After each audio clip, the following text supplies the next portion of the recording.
Hello guys, I am Vedveer and welcome to our YouTube channel Acharya Educare. Today we are going to discuss with a new unit that is called Income Tax and Corporate Tax Planning. ये बहुत ही important unit है commerce वाले student के लिए और बहुत ही confusing student है। कई बार लोगों को ये डाउट रहता है कि टैक्स क्या होता है, टैक्स में से कैसे क्वेश्चन आते हैं, प्रैक्टिकल आएगा, थ्योरी आएगी। तो वही डाउट हम लोग आज की क्लास में डिस्कस करने वाले हैं। देखिए, सबसे पहले तो मैं बात करूं कि जो हमारा कोर्स चल रहा है वो चल रहा है यूजीसी नेट कॉमर्स, कोड है 08। ये यूनिट है आपकी unit number 10, income tax and corporate tax planning. देखो, अगर मैं इस यूनिट के ओवरव्यू की बात करूं तो यहां पर इसमें से पूरे कुल मिला के 4 से 5 क्वेश्चन आते हैं हमारे सिलेबस में। इसमें 4 से 5 क्वेश्चन आएंगे, लेकिन उसमें से 1 से 2 क्वेश्चन आपके प्रैक्टिकल के रहने वाले हैं और बाकी जो रेस्ट ऑफ द क्वेश्चंस रहेंगे वो आपके थ्योरी के रहने वाले हैं।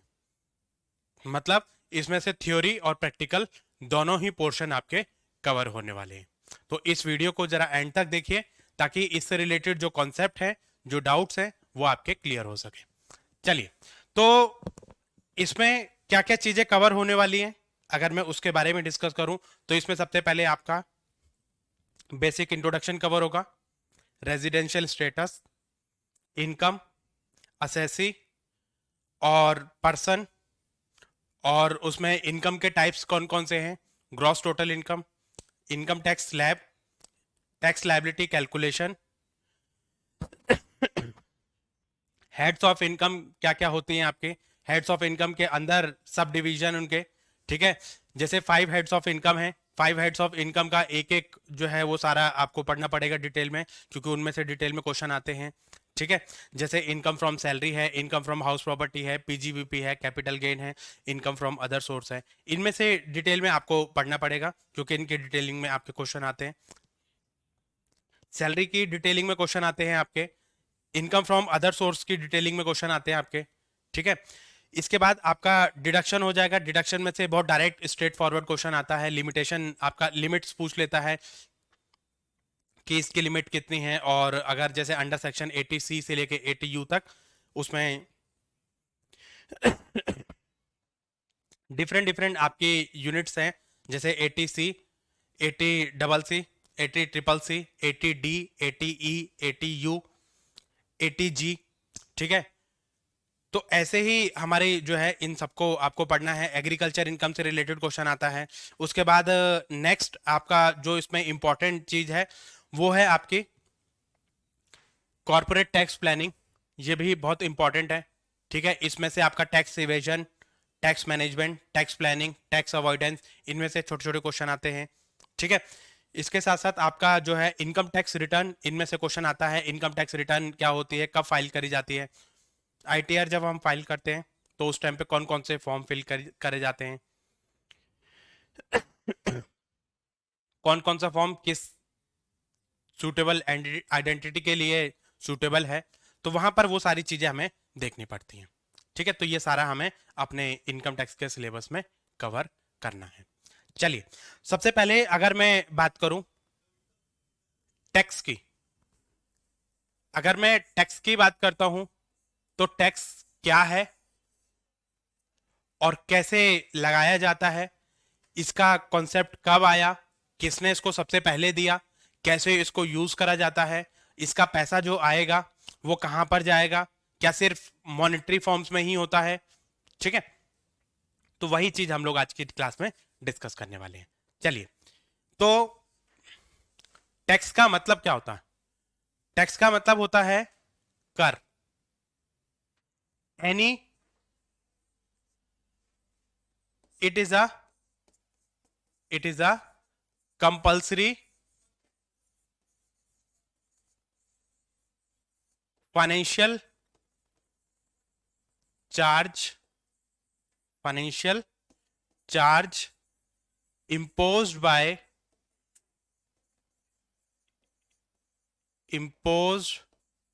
by government और local authority, गवर्नमेंट और लोकल अथॉरिटी। ठीक है, तो टैक्स क्या हुआ? एक कंपलसरी फाइनेंशियल चार्ज हुआ। मतलब फाइनेंशियल मतलब मॉनेटरी टर्म्स में ही रहेगा। कंपलसरी मतलब अगर आप इसके दायरे में आओगे तो आपको पे करना ही करना है, आपके पास कोई दूसरा ऑप्शन नहीं है कि भैया आप ये नहीं कह सकते कि भैया हम नहीं देंगे। ठीक है, तो ऐसा कोई ऑप्शन आप लोग के पास में नहीं है। तो एक तो कंपलसरी हो गया, फाइनेंशियल चार्ज हो गया। ठीक है, इंपोज किया जाता है आपके ऊपर। इंपोज किया जाता है मतलब जबरदस्ती लगाया जाता है। ठीक है, कौन लगाएगा? गवर्नमेंट लगाएगी और लोकल अथॉरिटी लगाएगी। ठीक है, किस चीज के लिए? ये इसलिए लगाए जाते हैं because you are using resources of the society, so you are responsible for the usefulness of the resources, ताकि हमारे जो आने वाले जनरेशन है उनके लिए भी हम रिसोर्सेज को प्रॉपर यूटिलाइज कर सके। ठीक है, उनके लिए भी रिसोर्सेज को सेव करके रख सके। अब हम किसी के रिसोर्सेज को यूज करेंगे तो उसके बदले में हमें भी कुछ देना पड़ेगा, तो जो हम प्रोवाइड करेंगे उसको हम क्या बोलेंगे? टैक्स। ये हम देते ही इसलिए हैं ताकि हम जो रिसोर्सेज हमने यूज करे हैं उसके बदले में उसको दोबारा से रिप्लेनिश किया जा सके। ठीक है, इतनी चीज समझ आ गई आपको? ठीक है, अब ये टैक्स का सिस्टम कब आया, कैसे आया और सबसे पहले किसने दिया? Sir John William. इसको नोट डाउन कर लेना, कई बार ये क्वेश्चन पूछा जाता है कि ये सबसे पहले आपका ये जो टर्म्स हैं वो किसने दी थी। ये जो टर्म्स दी थी आपकी किसने दी थी? सर जॉन विलियम ने दी थी। कब दी थी? ये मिलिट्री के टाइम पे 1726 के अराउंड में ये टर्म्स इन्होंने दी थी। इन्होंने बोला कि भाई उस टाइम पे मिलिट्री के लिए ये टैक्सेस हमारे जाते थे, लोगों के ऊपर टैक्सेस लगाए जाते थे अलग अलग तरीके से। ठीक है, आप कोई भी प्रोडक्शन करेंगे आपको राजा को जो है वो कर देना पड़ेगा। ठीक है, कोई भी आप एनिमल वगैरह पालोगे तो उसका राजा को कर देना पड़ेगा। राजा की जमीन पे अगर आप कोई भी सामान को एग्रीकल्चर वगैरह एक्टिविटीज करोगे तो वहां पर उसका कुछ हिस्सा जो है वो राजा को देना पड़ेगा, ताकि बाकी लोग जो है उन लोग के लिए वहां से प्रबंध किया जा सके। ठीक है, तो ये सिस्टम आपका वहीं से चला रहा है, लेकिन अब इसकी जो फॉर्म है वो अलग अलग चेंज हो गई है। सिस्टम चेंज हो गया, गवर्नमेंट चेंज हो गई, गवर्नमेंट सिस्टम आ गया हमारा, और धीरे धीरे हमारा जो पॉलिटिकल एनवायरनमेंट है वो चेंज हुआ, सिस्टमेटिक चीजें हमारी चेंज हुई, तो टैक्स का जो स्ट्रक्चर और जो तरीका है वो भी बदल गया। ठीक है, तो यहां पर जो टैक्स का सिस्टम है, अब आपको पता है कि भाई इंडिया में जब तक कोई लॉ नहीं बनता है तब तक आप उसको एप्लीकेबल नहीं कर सकते। तो ऐसे ही इसके रिगार्डिंग भी लॉ बना होगा, इसके रिगार्डिंग भी एक्ट बना होगा। तो ये कौन से एक्ट के अंडर आता है और कौन इसको इंपोज करता है, कौन इसको लगाता है, इसके रिगार्डिंग प्रोविजन कहां पर लिखे गए हैं? इसके रिगार्डिंग प्रोविजन आपके कहां पर लिखे गए हैं? देखो, आपको ये पता कि हमारे यहाँ जो कॉन्स्टिट्यूशन है वो क्या है? हमारा पेरेंट है हर लॉ के लिए, पेरेंट लॉ है हमारा। ठीक है, कोई भी लॉ अगर बनता है तो उसको कॉन्स्टिट्यूशन में मेंशन किया जाना चाहिए। कॉन्स्टिट्यूशन आपको अलाउ करता है कि आप लॉ बना सकते हो, किसके पास पावर है और कौन इस लॉ को आगे बढ़ा सकता है। ठीक है, तो ऐसे ही कॉन्स्टिट्यूशन ऑफ इंडिया जो है वो सबसे हाईएस्ट जो है सिस्टम माना जाता है कि इसके ऊपर आप नहीं जा सकते हो, और ना ही इससे ऊपर कोई लॉ, कोई रूल्स, कोई रेगुलेशंस आप बना सकते हो। जो भी रूल्स एंड रेगुलेशंस बनाए जाएंगे, जो भी सिस्टम रेगुलेट किया जाएगा वो आपका इसके अकॉर्डिंगली ही किया जाएगा। तो कॉन्स्टिट्यूशन में ये आपको परमिशन दी जाती है किसके अंडर? शेड्यूल कॉन्स्टिट्यूशन में है आपके शेड्यूल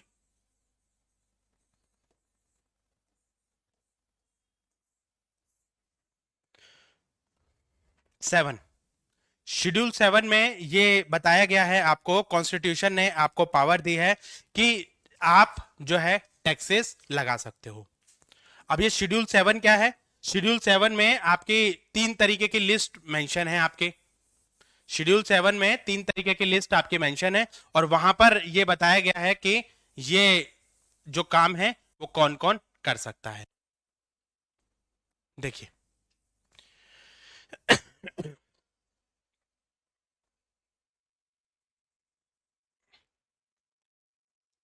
मैंने अभी आपको बताया शेड्यूल 7 में आपकी 3 तरीके की लिस्ट मेंशन है। किसी को पता हो तो जरा बताइए कौन कौन सी लिस्ट मेंशन है आपके। यहां पर हमारे 3 तरीके की लिस्ट मेंशन है। कौन कौन सी? यूनियन लिस्ट, स्टेट लिस्ट और आपकी concurrent list. Union list, state list और आपकी कॉन्करेंट।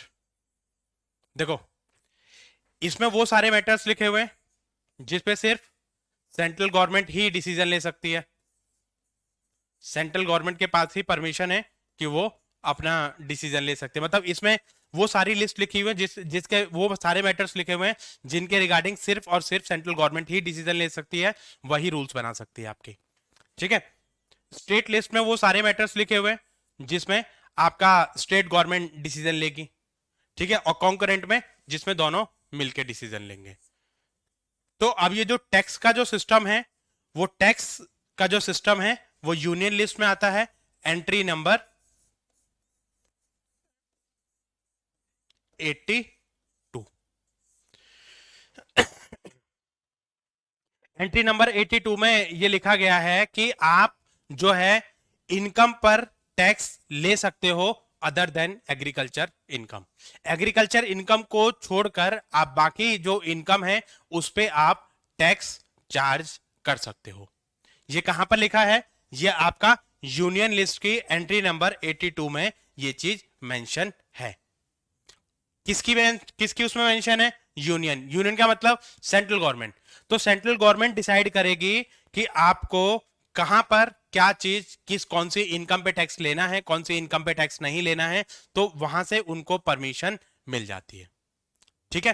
तो कॉन्स्टिट्यूशन ने आपको यह परमिशन दी है, आप बिना कॉन्स्टिट्यूशन के कोई भी एक्ट, कोई भी रूल्स, कोई भी रेगुलेशंस आप नहीं बना सकते हो। ठीक है, ये चीज समझ आ गई। ये कहने का मतलब यह है कि जो हम टैक्स लगाते हैं वो एज पर द कॉन्स्टिट्यूशन ही लगाया जाता है। अब एक सेपरेट एक्ट जो है वो मेंशन किया जाता है इसके लिए एक हमारा एक्ट बना, कॉन्स्टिट्यूशन में उसको रजिस्टर्ड किया। ठीक है। वो एक्ट कौन सा बना हमारा? बताइए जरा जल्दी से। इसका हमारा एक सेपरेट एक्ट बना इनकम टैक्स को लेके, जिसको हम बोलते हैं income tax act, income tax act 1961। इसका जो ईयर है वो 1961 है। इसका जो एक्ट बन गया था वो हमारा कब बना था? 1961 में। लेकिन इसने काम कब से करना स्टार्ट किया? 1 अप्रैल 1962। ईयर कौन सा है? 1961। और काम कब से करना स्टार्ट किया इसने? 1962 से। ठीक है। तो यहां पर यह चीज आपकी मेंशन है। अब जितना भी हमारा इनकम टैक्स लगेगा या इनकम पे जितना भी हमारा टैक्स लगेगा वो कहां पर मेंशन है? वो सब हमारा मेंशन है इनकम टैक्स एक्ट 1961 में। अब इसमें टाइम टू टाइम क्या होती है? अमेंडमेंट होती है। टाइम टू टाइम आपके चेंजेस होती हैं। वो चेंजेस जो होते हैं वो आपके किसके थ्रू होते हैं? वो चेंजेस होते हैं आपके फाइनेंस एक्ट के थ्रू। किसके थ्रू? Finance act. अब ये फाइनेंस एक्ट क्या होता है? फाइनेंस एक्ट का मतलब होता है कि जैसे एक होता है आपका फाइनेंस बिल, एक होता है आपका फाइनेंस बिल। देखो, फाइनेंस बिल क्या होता है? फाइनेंस बिल का मतलब होता है कि ये एक प्रोपोगेंडा होता है, एक एजेंडा होता है, ठीक है, जो कि पार्लियामेंट में पास किया जाता है, पार्लियामेंट में पेश किया जाता है, ठीक है, और उसमें बताया जाएगा कि भाई हम आने वाले टाइम पीरियड के लिए हम ये टैक्सेस में चेंजेस चाहते हैं, या इनकम टैक्स के इस प्रोविजन में हम चेंजेस चाहते हैं, ठीक है, ये चीज समझ आ गई? ये चीज फाइनेंस बिल में लिखी जाती है। जब हमारी पार्लियामेंट चलेगी तो वो पार्लियामेंट में दोनों बिल, मतलब ये जो बिल है वो आपका रखा जाएगा। दो हाउसेज होते हैं हमारे, लोअर हाउस और अपर हाउस, ठीक है, लोकसभा और, हाँ जी, ठीक है, लोअर हाउस और अपर हाउस, ठीक है। तो यहां पर आपका ये जो बिल है वो दोनों हाउसेज में भेजा जाएगा 1 बाय 1, वहां से अप्रूवल आएगा, और वहां से अप्रूवल होने के बाद इसको क्या बना दिया जाएगा? फाइनेंस एक्ट बना दिया जाएगा, और इसके अकॉर्डिंगली जो हमारे प्रोविजन है उसमें चेंजेस कर दिए जाएंगे, उसके अकॉर्डिंगली उसमें चेंजेस कर दिए जाएंगे। तो कई बार ये क्वेश्चन पूछता है कि भाई हमारा जो जो सिस्टम है ये सब किसके अकॉर्डिंगली चलता है? जितने भी अमेंडमेंट्स वगैरह हमारी आती हैं वो सब आपकी किसके थ्रू आती है? फाइनेंस, फाइनेंस एक्ट के थ्रू आती है, ठीक है। अब ये जो फाइनेंस एक्ट है इसका ईयर क्या है? इसका कोई ईयर नहीं होता, ये हर साल आपका बनाया जाता है। जैसे बजट, बजट जो हमारा बनाया जाता है ना, उसी में ये सारी चीजें मेंशन होती हैं, ठीक है। अब इसके लिए पूरी मिनिस्ट्री बनी हुई है, ठीक है। अब इसके लिए पूरी मिनिस्ट्री बनी हुई है, वो मिनिस्ट्री कौन सी है? Ministry of finance, ministry of finance, ठीक है। उसमें उसके अंडर ये जो सारा इनको सुपरवाइज किया जाता है, ठीक है। ये मिनिस्ट्री ही आपकी देखभाल करती है। इस मिनिस्ट्री के नीचे है department of revenue, department of revenue. इस मिनिस्ट्री के नीचे कई सारे डिपार्टमेंट काम करते हैं, जैसे डिपार्टमेंट ऑफ इकोनॉमिक अफेयर्स, ठीक है, department of expenditure, department of revenue, department of financial services, और department of investment and public asset management. ये 5 डिफरेंट डिफरेंट डिपार्टमेंट इनके नीचे काम करते हैं, ठीक है। अब उसमें से एक डिपार्टमेंट है डिपार्टमेंट ऑफ रेवेन्यू। ये डिपार्टमेंट ऑफ रेवेन्यू जो है वो आपका इनकम टैक्स का सिस्टम देखता है, या जितना भी टैक्स का जो स्ट्रक्चर है वो सारा डिपार्टमेंट ऑफ रेवेन्यू देखता है। डिपार्टमेंट ऑफ रेवेन्यू के नीचे एक डिपार्टमेंट काम करता है जिसको हम बोलते हैं CBDT और CBEC।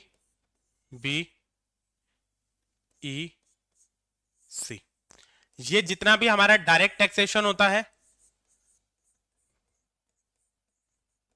वो सब CBDT देखता है, और जितना भी इनडायरेक्ट टैक्स होता है, जितना भी हमारा इनडायरेक्ट टैक्स होता है वो कौन देखता है? CBEC। CBDT क्या है? Central board of direct taxation और central board of excise and custom, ठीक है। तो जितना भी हमारा इनडायरेक्ट टैक्स है वो ये देखेगा, जितना भी डायरेक्ट टैक्स है वो ये देखेगा, ठीक है। तो ये आपका बेसिक बेसिक स्ट्रक्चर है। इनके नीचे CBDT के नीचे एक डिपार्टमेंट काम करता है, इसमें इसमें एक डिपार्टमेंट है जिसको हम बोलते हैं income tax department, income tax department, ठीक है। तो सबसे पहले आपकी मिनिस्ट्री ऑफ फाइनेंस, उसके नीचे department of revenue, department of revenue के नीचे CBDT, CBDT के नीचे इनकम टैक्स, ठीक है। तो ये इस तरीके से ये जो सारा सिस्टम है वो हमारा काम करता है, देखता है कि भाई कहां कहां पर क्या क्या चीजें हमारी आती हैं। हमारा अगर जुडिशियल कोई डिसीजन आता है, मतलब अगर हम और इससे इससे ऊपर भी अगर हमारा डिसीजन जाता है तो वो आपका सुप्रीम कोर्ट के थ्रू डिसीजन लिया जाएगा, मतलब एट द एंड लास्ट जो डिसीजन आपका लिया जाएगा वो आपका सुप्रीम कोर्ट के थ्रू लिया जाएगा। ठीक है, तो ये आपका बेसिक बेसिक स्ट्रक्चर जो है इसमें आ जाता है। ठीक है, ये चीज समझ आ गई। चलिए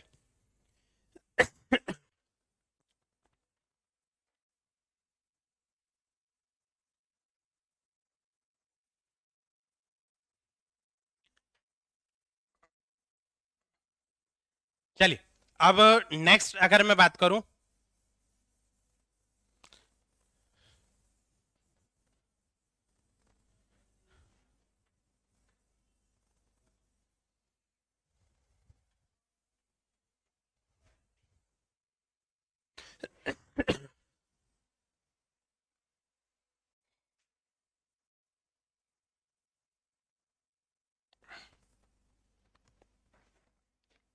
देखिए टैक्स मैंने आपको बता दिया कि वो टैक्स क्या हो गया, एक कंपलसरी फाइनेंशियल चार्ज हो गया जो कि हमारी गवर्नमेंट या लोकल बॉडी लगाएगी। ठीक है, और उन्हीं को ये टैक्सेस जो है वो हमें देने पड़ेंगे, क्योंकि हम सोसाइटी के रिसोर्सेज यूज कर रहे हैं, तो ये हमारी रिस्पॉन्सिबिलिटी बनती है कि हम उसके बदले में कुछ ना कुछ उसको कंट्रीब्यूट करें, ताकि हमारे जो रिसोर्सेज हैं वो रिप्लेनिश हो सके। ठीक है, अब ये टैक्सेस आते हैं हमारे दो तरीके के, एक होते हैं डायरेक्ट टैक्स और एक होते हैं आपके इनडायरेक्ट टैक्स।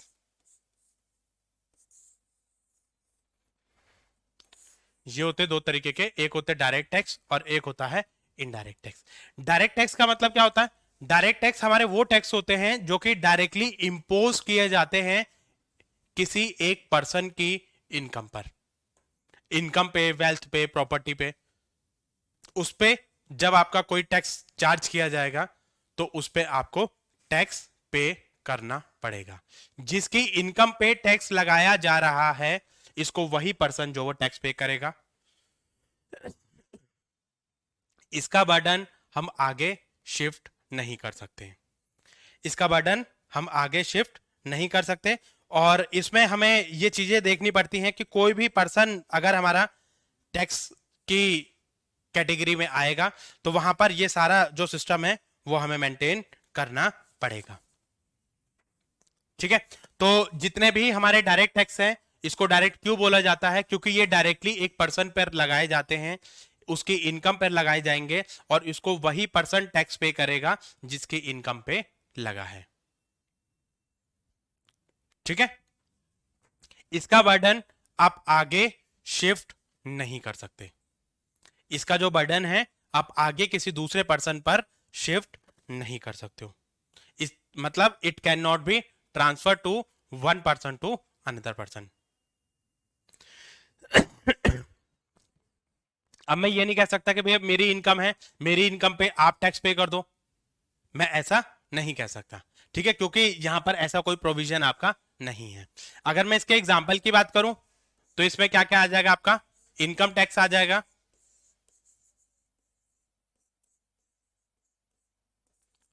वेल्थ टैक्स आ जाएगा, आपका प्रॉपर्टी टैक्स आ जाएगा,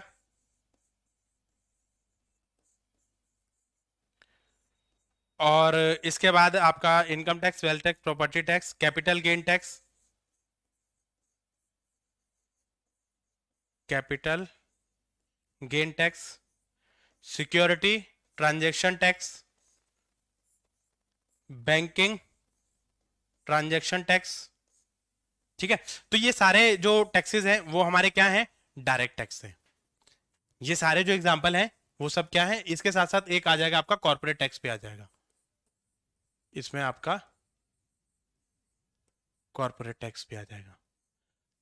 ठीक है, कॉर्पोरेट का मतलब क्या होता है? कॉर्पोरेट का मतलब होता है कंपनी, अगर कोई इंडिविजुअल उसको पे कर रहा है तो वो इंडिविजुअल टैक्स आता है, ठीक है, इनकम टैक्स आता है। लेकिन अगर उसी टैक्स को कंपनी पे कर रही है तो उसको हम बोलते हैं कॉर्पोरेट टैक्स। क्या बोलते हैं? Corporate tax. इनडायरेक्ट टैक्स जो होता है ये आपका गुड्स एंड सर्विसेज पे लगाया जाता है। किस पे लगाया जाएगा? गुड्स एंड सर्विसेज पे। कोई भी आपका गुड्स है, सर्विसेज है, आप उसको यूज कर रहे हो तो उसके बदले में आपको जो है उसको कंज्यूम करोगे तो आपको एक टैक्स पे करना पड़ेगा, जिसको हम बोलते हैं इनडायरेक्ट टैक्स। ठीक है, अब इसका बर्डन जो है वो आप आगे शिफ्ट कर सकते हो, इसका बर्डन आप आगे शिफ्ट कर सकते हो। मान लो इसमें जो गुड्स एंड सर्विसेज को मैन्युफैक्चर जिसने किया उसके ऊपर ये टैक्स लगा। अब उसने बोला कि भैया इसको मैं थोड़ी कंज्यूम करूंगा, उसको तो कोई और कंज्यूम करेगा। ठीक है, अब इसने जैसे मान लो गवर्नमेंट ने लगाया टैक्स, ठीक है, किसके ऊपर? बिजनेसमैन के ऊपर। अब उसने क्या कर दिया, ये कस्टमर को शिफ्ट कर दिया, कस्टमर या कंज्यूमर, इनके ऊपर ये जो सिस्टम है ये सारा इसका शिफ्ट कर दिया आगे को, और बोला कि भैया इसको ये पर्सन जो है वो हमारा टैक्स पे करेगा। ठीक है, तो यहां पर ये जो कस्टमर है ये अपना टैक्स पे करेगा। ठीक है, ये किसको देगा? बिजनेसमैन को देगा, और ये बिजनेसमैन फिर गवर्नमेंट को देगा। क्या गवर्नमेंट ने क्या गवर्नमेंट ने कस्टमर के ऊपर लगाए थे ये टैक्स? नहीं, गवर्नमेंट ने लगाया था बिजनेसमैन को। क्या बिजनेसमैन ने इसको पे किया? नहीं, पे किसने किया? कस्टमर ने। किसको? बिजनेसमैन को। बिजनेसमैन ने क्या किया? अपने पास रखा? नहीं, इसने किसको पे किया? गवर्नमेंट को। मतलब इसने अपना बर्डन आगे शिफ्ट कर दिया, इसलिए हम इसको क्या बोल देते हैं? Indirect tax. मतलब यहां पर ये यहां से लेके यहां तक के बीच में एक पर्सन हमारा इंटरमीडियरीज बन जाएगा। वो जो इंटरमीडियरीज है वही हमसे टैक्स लेगा और गवर्नमेंट को टैक्स जमा करेगा। ठीक है, इसका एग्जांपल है आपका जीएसटी, इसको हम बोलते हैं goods and service tax, goods and service tax. ठीक है, ये चीज समझ आ गई। डायरेक्ट टैक्स क्या होता है, इनडायरेक्ट टैक्स क्या होता है? दो तरीके के हमारे टैक्स होते हैं, एक होते हैं डायरेक्ट टैक्स, एक होता है आपका इनडायरेक्ट टैक्स। तो डायरेक्ट टैक्स में आपके ये जो है ये सारे आ जाएंगे, income tax, wealth tax, property tax, capital gain tax, security transaction tax, banking transaction tax, corporate tax, these all are the example of direct tax. ठीक है, और इनडायरेक्ट टैक्स की अगर मैं बात करूं तो these are the tax whose burden can be shifted to the next person. ठीक है, इसका एग्जांपल है आपका जीएसटी। ठीक है, समझ गए?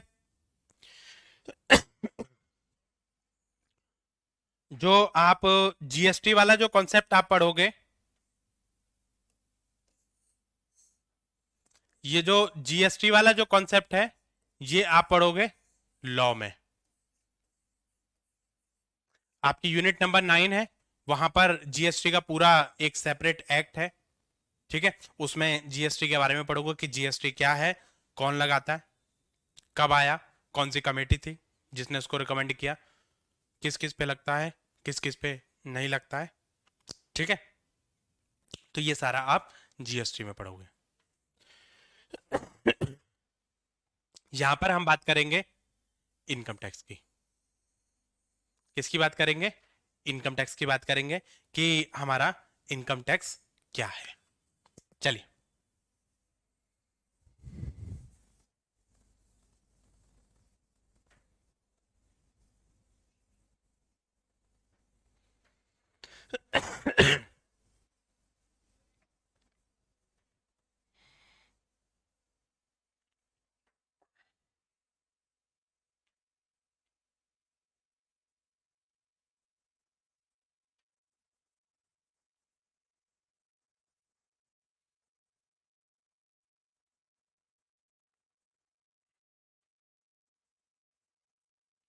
देखिए,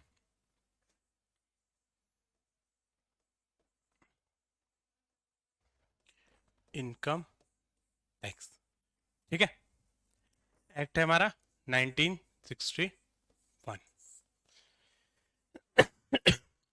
क्योंकि ये जो हमारा इनकम टैक्स है ये हमारा टैक्स पर लगाया जाता है। हम जितने भी इनकम अर्न करेंगे उस पे हमारा टैक्स लगाया जाएगा। ठीक है, तो income tax is charge, it is charge on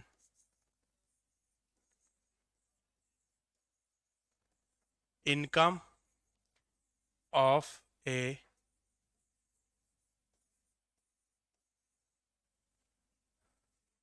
person in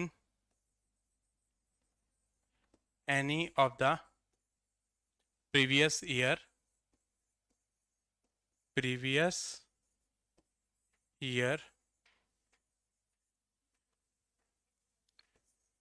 and taxed in assessment year, in assessment year। देखो यहां पर ये जो डेफिनेशन है इसमें तीन चार चीजें आपकी बताई हैं। क्या बताई है? ये जो है it is a charge on income, आपकी इनकम पे ये जो चार्ज है ये आपका लगेगा। और इनकम में भी किसकी इनकम पे? पर्सन की। ठीक है, in any of the previous year की इनकम पर टैक्स लगेगा। और ये टैक्स कब दिया जाएगा? Tax in the assessment year. अब यहां पर चार अलग अलग चीजें हैं आपकी, इनकम, पर्सन,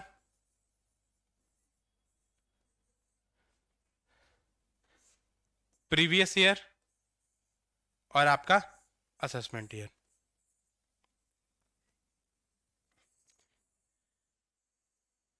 और एक और इसमें एक टर्म और है आपके असेसी। देखिए, चलो सबसे पहले असेसी का मतलब समझते हैं। जब भी आप इनकम टैक्स पढ़ोगे तो इन इन वर्ड से आपका हमेशा मतलब पड़ेगा। जब भी आप इनकम टैक्स पढ़ोगे तो ये वर्ड्स का सामना आपको हमेशा करना पड़ेगा। ठीक है, अब इसमें क्या है, सबसे पहले एक टर्म आएगी असेसी।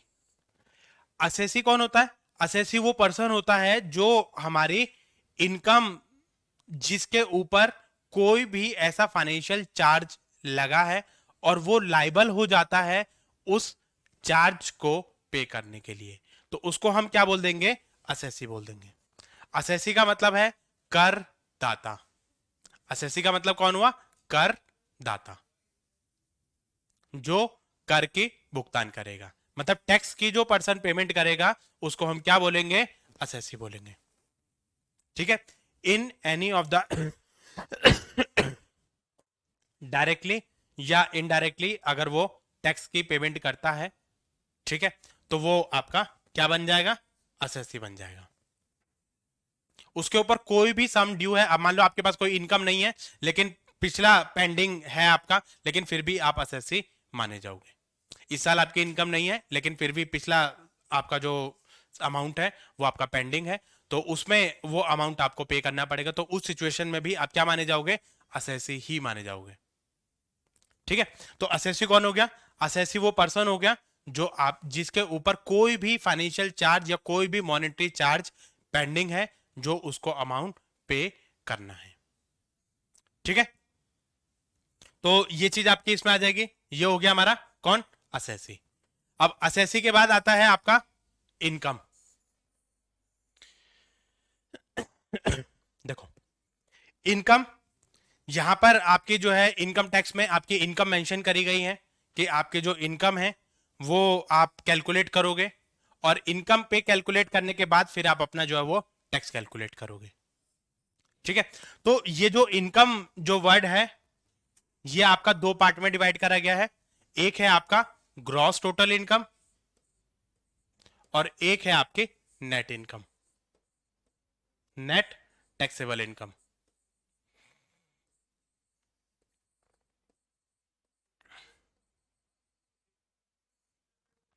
ठीक है, जीटीआई मतलब ग्रॉस टोटल इनकम, और एक है आपके नेट टैक्सेबल इनकम। देखो जीटीआई क्या है, जीटीआई का मतलब है इनकम फ्रॉम 5 हेड। जैसे मैंने आपको 5 हेड स्टार्टिंग में मैंने आपको बताए थे कि हमारी जो इनकम है वो 5 हेड में डिवाइड करी गई है। 5 हेड कौन कौन से हैं? सबसे पहला income from salary, income from house property, income from capital gain, और आपका पीजीवीपी,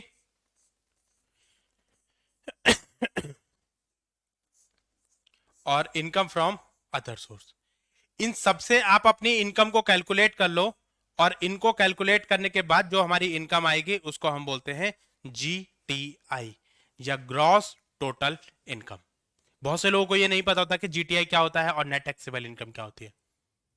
ठीक है, देखो ये 5 हेड हमारे मेंशन कर दिए हैं as per the income tax. इसको सोर्सेज ऑफ इनकम भी हम कह देते हैं। इसमें ये बताया गया है कि हमारी जो इनकम आती है वो इनमें से किसी 5 हेड में आएगी। ठीक है, किस पे? Income from salary. अगर आप कहीं पर काम करते हैं और वहां से आपके जो है एम्प्लॉयर और एम्प्लॉय के रिलेशनशिप है, ठीक है, और उसके बदले में आप वहां पर जो आप काम कर रहे हैं उसके बदले में आपको क्या मिल रहा है? एक अमाउंट मिल रहा है, एक सैलरी मिल रही है, जिसको हम क्या बोलेंगे? Income from salary. क्या बोलेंगे उसको? Income from salary. ठीक है, उसके बाद आता है इनकम फ्रॉम हाउस प्रॉपर्टी। आपके पास कोई घर है, उस घर को आपने क्या कर दिया? लेट आउट कर दिया। उस घर को आपने लेट आउट कर दिया, और लेट आउट करने के बाद आपने उसको आगे वहां से इनकम जनरेट हुई है। तो वो जो आपकी इनकम जनरेट हुई वो जो आपकी इनकम जनरेट हुई है तो उसको हम क्या बोलेंगे? Income from house property. वो सैलरी इनकम नहीं है, वो क्या है? आपकी इनकम फ्रॉम हाउस प्रॉपर्टी। ठीक है, नेक्स्ट है आपका income from capital gain. Capital gain का मतलब क्या होता है? कोई भी आप कैपिटल एसेट को आप अपने पास रखो, ठीक है, अब उसके बाद फिर आपने उसको बेचा, और बेचने के बाद मतलब जो है आपको कोई प्रॉफिट अराइज हुआ, उस प्रॉफिट पे जो आपको टैक्स पे करना पड़ेगा, उस प्रॉफिट पे जो आपको टैक्स पे करना पड़ेगा उसको हम बोलेंगे कैपिटल गेन टैक्स। इसको क्या बोलेंगे? Capital gain tax. अब इसमें भी ये होता है कि ये होता है हमारे दो तरीके का, एक होता है शॉर्ट टर्म, एक होता है लॉन्ग टर्म। मान लो मैंने कोई बिल्डिंग खरीदी, ठीक है, बिल्डिंग को मैंने 36 मंथ तक उसको रखा, मतलब 3 साल के अंदर अंदर अगर मैं उसको बेच देता हूं और बेचने के बाद मुझे कोई प्रॉफिट आ जाता तो उसको बोलूंगा शॉर्ट टर्म कैपिटल गेन। अगर 3 साल के बाद बेचता हूं मैं उसको तो उसको मैं क्या बोलूंगा? Long term capital gain. ठीक है, अगर कोई भी कैपिटल एसेट है उसको मैं 3 साल तक के पीरियड में उसको बेचता हूं, अंदर उससे कम में अगर मैं बेचता हूं तो उसको मैं बोलूंगा शॉर्ट टर्म कैपिटल गेन, और 3 साल के बाद अगर मैं बेचता हूं तो वो क्या हो जाएगा? मेरा लॉन्ग टर्म कैपिटल गेन।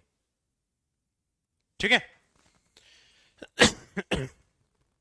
चलिए अब उसके बाद आता है पीजीबीपी। पीजीबीपी का मतलब क्या होता है? Profit and gain from business and profession.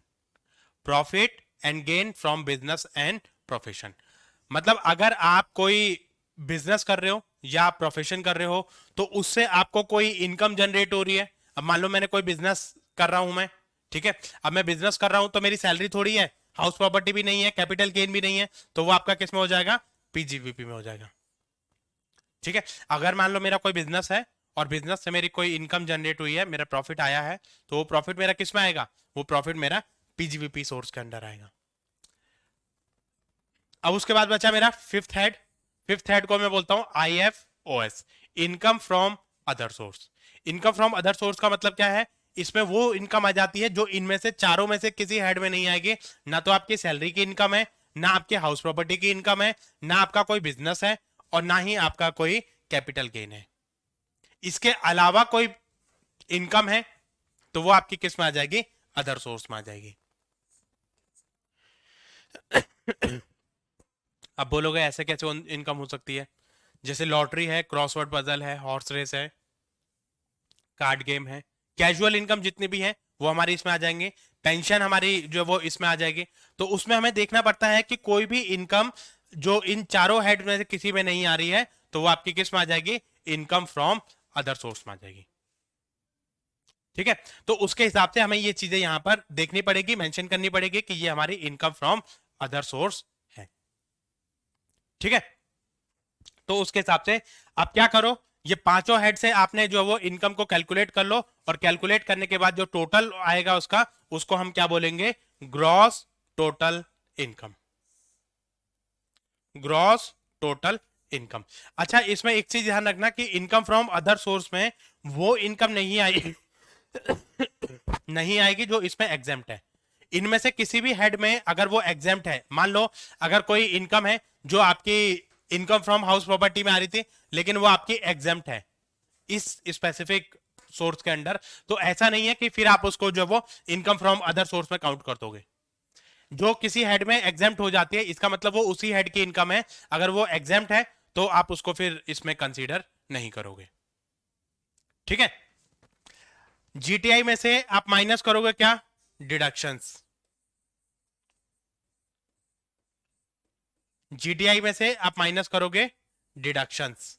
Deductions क्या होती है, डिडक्शन का मतलब होता है ये कुछ ऐसी छूट होती हैं या कुछ ऐसे अमाउंट होते हैं आपको जहां पर अगर आपने इसके रिगार्डिंग कहीं पर भी कोई भी कंट्रीब्यूशन करा है तो आपको परमिशन मिल जाएगी, अलाउेबल एक्सपेंसेस होते हैं कि भाई यहां पर अगर आपने इतना खर्चा कर दिया है तो वो आप अपनी इनकम में से माइनस कर सकते हो, तो उसको हम क्या बोल देंगे, उसको बोल देते हैं डिडक्शन।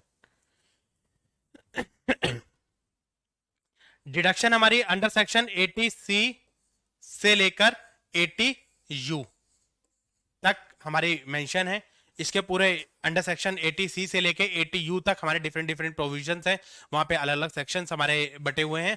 वहां पर बताया गया कि भाई 80C के अंडर क्या है, डी के अंडर क्या है, E G T Q Q B, ठीक है, यू डबल डी। तो ऐसे हमारे अलग अलग सेक्शंस हैं, उसमें अलग अलग परमिसिबल लिमिट्स हैं कि उसमें आपको अलग अलग चीजें आपको अलाउ कर दी जाती हैं।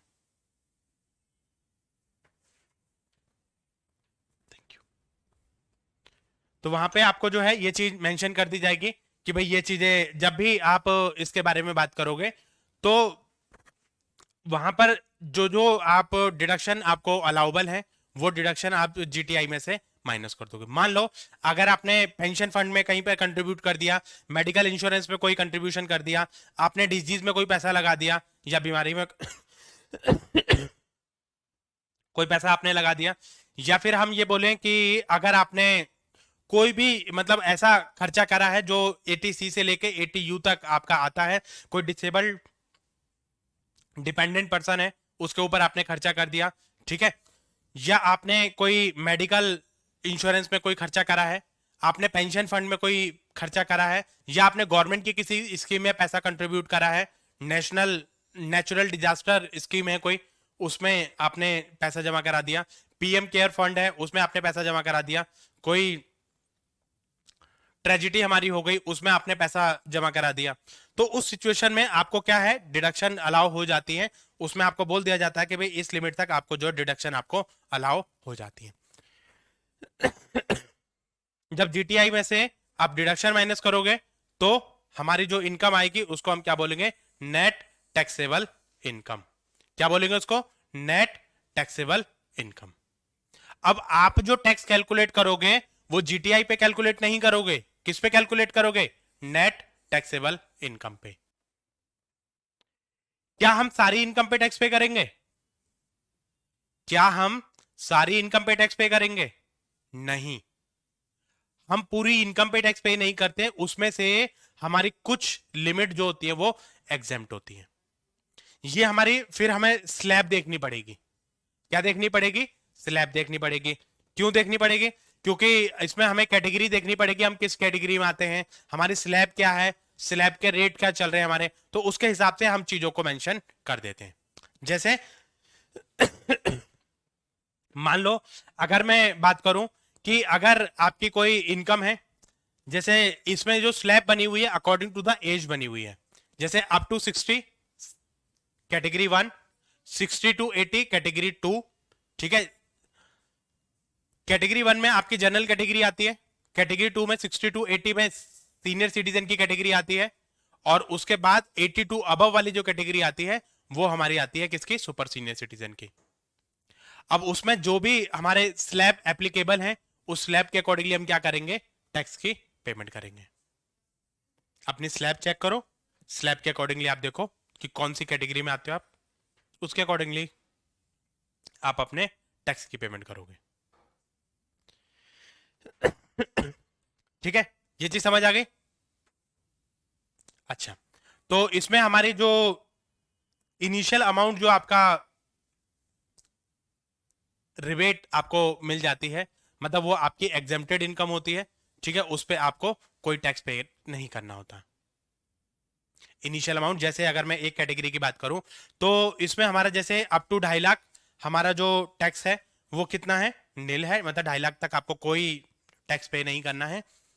2.5 लाख से 5 लाख 5%, 5 लाख से 10 लाख 20%, 10 लाख से ऊपर 30%। ठीक है, 2.5 लाख तक नील, 2.5 से 5 5%, 5 से 10 20%, और 10 से अबव 10 लाख से अबव आपका 30%। फिर हमारा एक रिजिम आया हमारा, ठीक है, न्यू टैक्स रिजिम जिसको हम बोलते हैं, उसमें ये बोला कि भैया ये 5% और 20% का गैप तो बहुत ज्यादा है। अगर जैसे मान लो किसी इनकम की, मतलब किसी पर्सन की जो इनकम है वो 6 लाख हो जाती है, तो 6 लाख पे उसको मतलब जो है फर्स्ट उस पे जो है 2.5 लाख, मतलब 2.5 लाख तक नील, 2.5 लाख से 5 लाख तक 5%, और उसके रेस्ट ऑफ द इनकम का 20%। तो वो बहुत ज्यादा डिफरेंस है, मतलब स्लैब में बहुत ज्यादा डिफरेंस है। तो नया टैक्स रिजिम आया, तो उसमें उन्होंने क्या बोला, उसमें इन्होंने बोला कि भाई देखो ऐसा है, अगर आपको ऐसा लगता है तो आप एक नया टैक्स रिजिम आप फॉलो कर लीजिए। उस टैक्स रिजिम के अकॉर्डिंगली एक नई स्लैब रेट आपको दे दी गई। क्या बोला, देखिए 0 टू 2.5 नील, इसमें कोई टैक्स आपका नहीं है।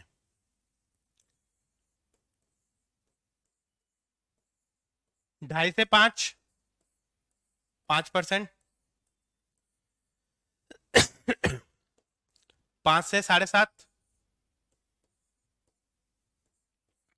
10%,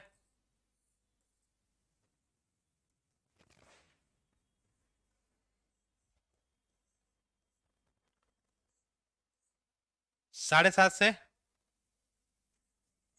7.5 से 10 15,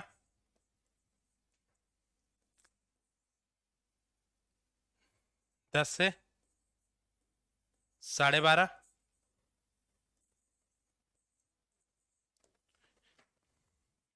20%, 12.5 से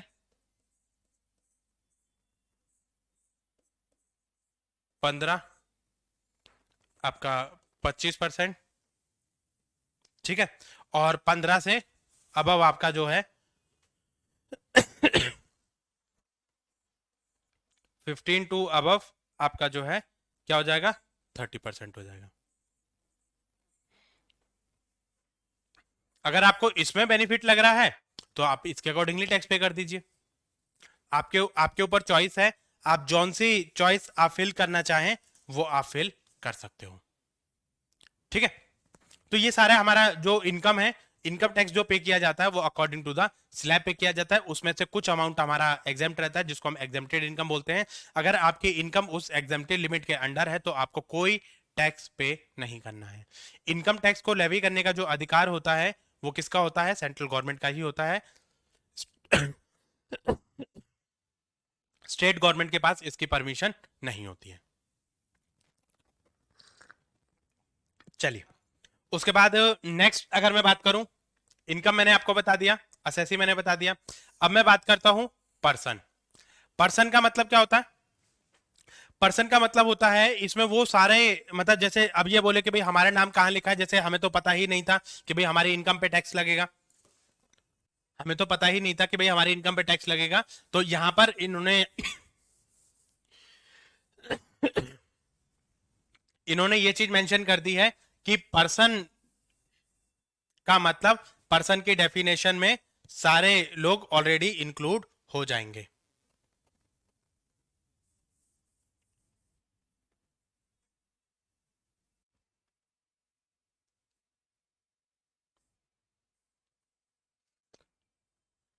जैसे अगर मैं बात करूं,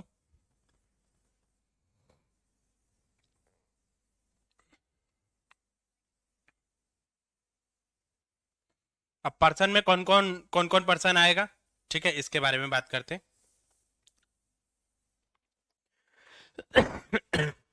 देखिए, पर्सन की डेफिनेशन में आएंगे हमारे 7 लोग।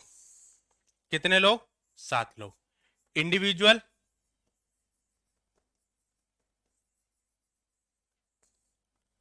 ठीक है, उसके बाद company,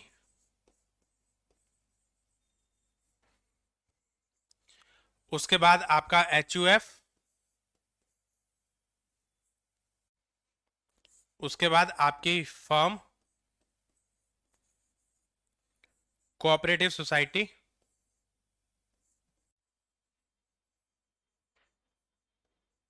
cooperative society, AOP, BOI, या फिर आपका जो है इसमें आर्टिफिशियल जुडिशरी पर्सन। ठीक है, ये 7 लोग हमारे जो है इसकी डेफिनेशन में आते हैं। तो कई बार ये क्वेश्चन पूछा जाता है कि भाई ये इसकी डेफिनेशन में कौन कौन पर्सन आएगा। ठीक है, तो इसमें कौन कौन आएगा आपका? एक तो इंडिविजुअल जो नॉर्मल पर्सन है, कंपनी, HUF यानी Hindu undivided family, partnership firm, cooperative society, AOP यानी एसोसिएशन ऑफ पर्सन, और body of individual. Body of individual का मतलब तो ये है कि भाई आपके जितने भी इंडिविजुअल पर्सन है, 3 4 5 6 7 लोग मिलके एक ग्रुप बना लेते हैं और एक एसोसिएशन बना लेते हैं, तो उसको हम क्या बोलेंगे? Body of individual. ठीक है, एसोसिएशन ऑफ पर्सन का मतलब क्या है कि अब जैसे मान लो दो पर्सन और एक कंपनी, एक पार्टनरशिप, ये सबने मिलकर एक ग्रुप बना लिया, एक एसोसिएशन बना लिया, तो उसको हम बोलेंगे एसोसिएशन ऑफ पर्सन। अगर सारे इंडिविजुअल है तो उसको क्या बोलेंगे? Body of individual. उसके बाद आ गया आपका artificial judiciary person. Artificial judiciary person का मतलब होता है कि वो सारे लोग जिनके पास जुडिशियल पावर है, मतलब जो अपने डिसीजन खुद ले सकते हैं, जैसे दिल्ली कैंट एरिया वगैरह, पंचायत वगैरह, ये सारे लोकल बॉडी, लोकल अथॉरिटी वगैरह, वो सब आपके आर्टिफिशियल जुडिशरी पर्सन में कंक्लूड कर दिए जाएंगे। ठीक है, तो ये सारी चीजें आपकी इसमें आ गई। तो कई बार ये पूछ लेता है कि भाई पर्सन की डेफिनेशन में कौन कौन आएगा। इसका मतलब जो इनकम टैक्स के प्रोविजन है वो इन सब पर अप्लाई होंगे। आप ये नहीं कह सकते कि भैया हमारा नाम कहाँ लिखा है इसमें, या हमारी जो ऑर्गेनाइजेशन है उसका नाम कहाँ लिखा है, उसकी फॉर्म कहाँ लिखी है यहाँ पे, ऐसा तो कहीं लिखा ही नहीं है, हमको तो बताया ही नहीं किसी ने, तो आप ऐसा नहीं कह सकते। एक सिंपल सा नोटिफिकेशन जारी होगा, उसमें लिखा होगा पर्सन, तो पर्सन में ऑटोमेटिकली सारे लोग इंक्लूड हो जाएंगे। ठीक है, चलिए, इनकम हो गया, असेसी हो गया, पर्सन हो गया। अब मैं आपको बताता हूं प्रीवियस ईयर और असेसमेंट ईयर का क्या पंगा है।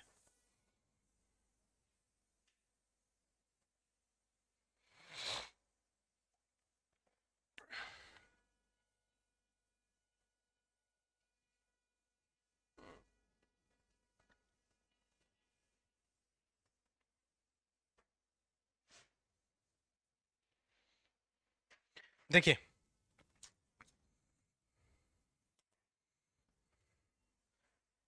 पहले हम बात करते हैं प्रीवियस ईयर की।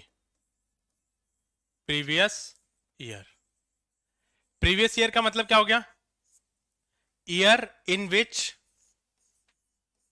Income is earn, in which income is earn. जिस साल में इनकम को कमाया जाएगा उस साल को हम क्या बोलेंगे? Previous year. क्या बोलेंगे? Previous year. अब जिस साल में हमने पैसा कमाया उसको हमने बोला प्रीवियस ईयर। और असेसमेंट ईयर क्या हो गया फिर हमारा? असेसमेंट ईयर का मतलब हो गया year in which income is tax. Income is tax. जिस साल में आप टैक्स पे करोगे उसको हम क्या बोलेंगे? Assessment year. The year in which income is assess और tax is called assessment year.